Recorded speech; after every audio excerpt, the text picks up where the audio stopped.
Bonjour à tous, aujourd'hui on va vous parler des différents secteurs d'activité des banques. Hugo, est-ce que tu peux commencer à nous en parler? Alors bien sûr, ce qu'il faut avoir en tête aujourd'hui, c'est que tu as trois piliers majeurs des banques.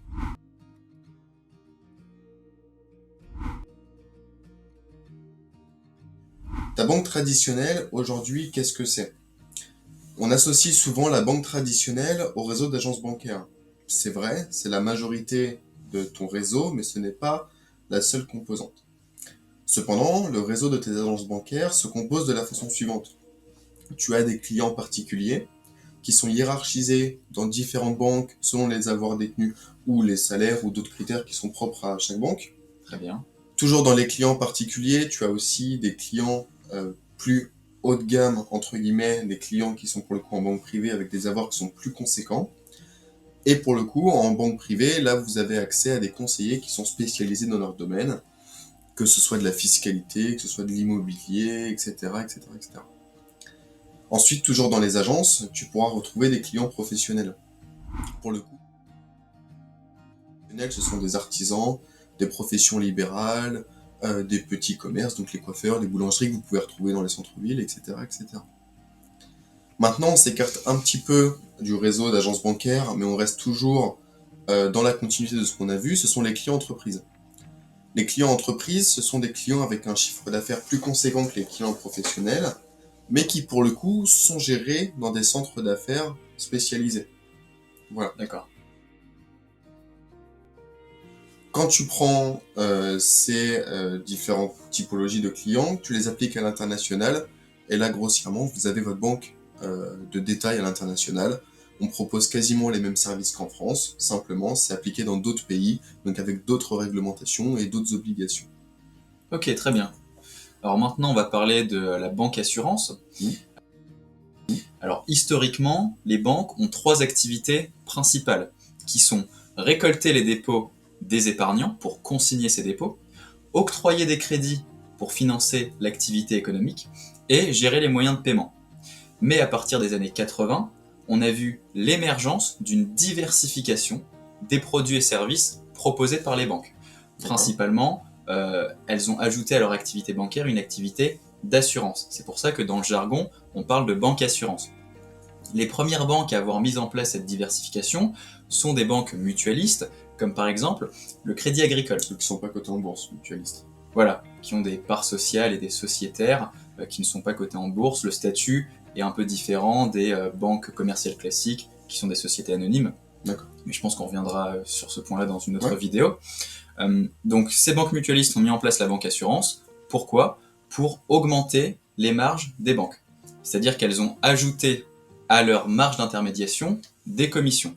Le PNB, donc le produit net bancaire, qui est un indicateur économique de l'activité d'une banque, est composé de deux choses qui sont la marge d'intermédiation, c'est la différence entre les revenus perçus par la banque dans leur activité de crédit, lorsqu'elles octroient des crédits, les clients payent des taux d'intérêt, Ok. auxquels on va déduire les fonds qu'elles vont verser à leurs clients pour leur activité d'épargne. Parce que là, elles m'ont gagné. Voilà, annuellement, sur ton livret A, tu as une petite rémunération.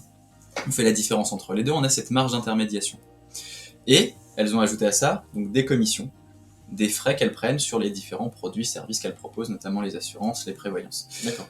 Cette activité de banque assurance a augmenté dans les années 2000 et surtout à partir de 2008, après la crise des subprimes. Pour relancer l'économie, les différents pays touchés par la crise, les banques centrales ont baissé les taux d'intérêt directeurs pour financer l'économie. Et donc les taux de crédit proposés par les banques à leurs clients étaient plus faibles. D'accord. Donc mécaniquement, ces marges d'intermédiation qui composent le PNB ont baissé pour limiter la casse. Les banques ont dû multiplier les produits et services pour multiplier les commissions. C'est pour ça qu'elles se retrouvent à faire de l'assurance, de la prévoyance. On peut même retrouver des contrats de télésurveillance. Les banques signent des contrats avec d'autres sociétés. Mais du coup, est-ce qu'on peut aussi dire que le fait maintenant pour les banques d'avoir proposé de l'assurance, certes, ça a limité la casse au moment donné, mais est-ce que ça leur permet pas aujourd'hui de pouvoir proposer une palette de produits divers et variés, que ce soit bancaire ou assurantiel, à leurs clients, permettant de les fidéliser dans un secteur où il y a de plus en plus de concurrence? Si, bien sûr, Ouais.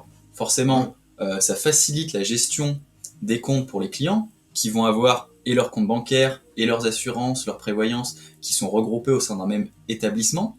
Ça va fidéliser les clients et ça va permettre de concurrencer les concurrents sur le marché.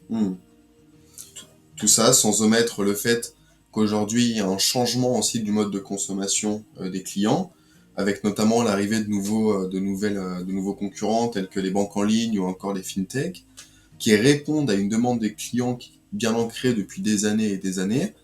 Et pour le coup, là où c'était l'assurance dans les années 2000-2008, aujourd'hui, c'est aussi le changement de mode de consommation, que ce soit en ligne. Regardez, aujourd'hui, les banques en ligne, c'est sans frais, c'est rapide. C'est ça, proposer des interfaces numériques, des créneaux de disponibilité qui sont plus larges. Ouais, ça, c'est aussi ce que les clients recherchent aujourd'hui.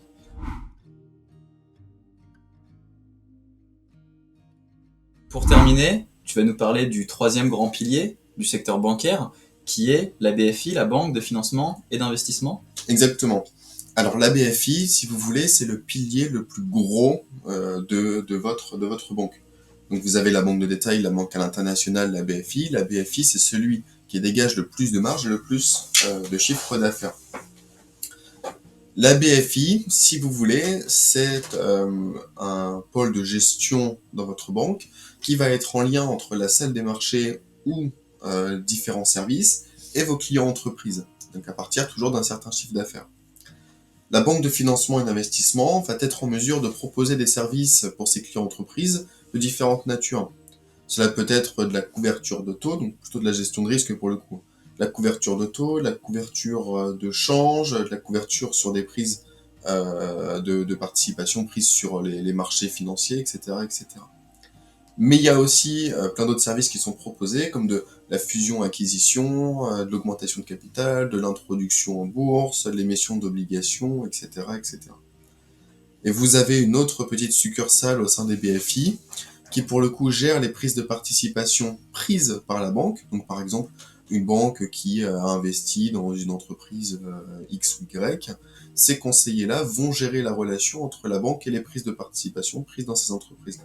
Très bien. Donc les entreprises se tournent vers des banques de financement et d'investissement pour ce qui est de leur activité, ce qu'on appelle la croissance externe. Elles vont augmenter leurs activités en rachetant des parts partielles ou totales d'une autre société. Donc là, on a tout ce qui est OPA, tout ce qui est fusion-acquisition. Elles interviennent également dans la couverture des risques, augmentation des matières premières, augmentation des taux de change entre les devises, augmentation des taux d'intérêt. Exactement, financement. Le financement, les introductions en bourse, etc. Voilà. Ok.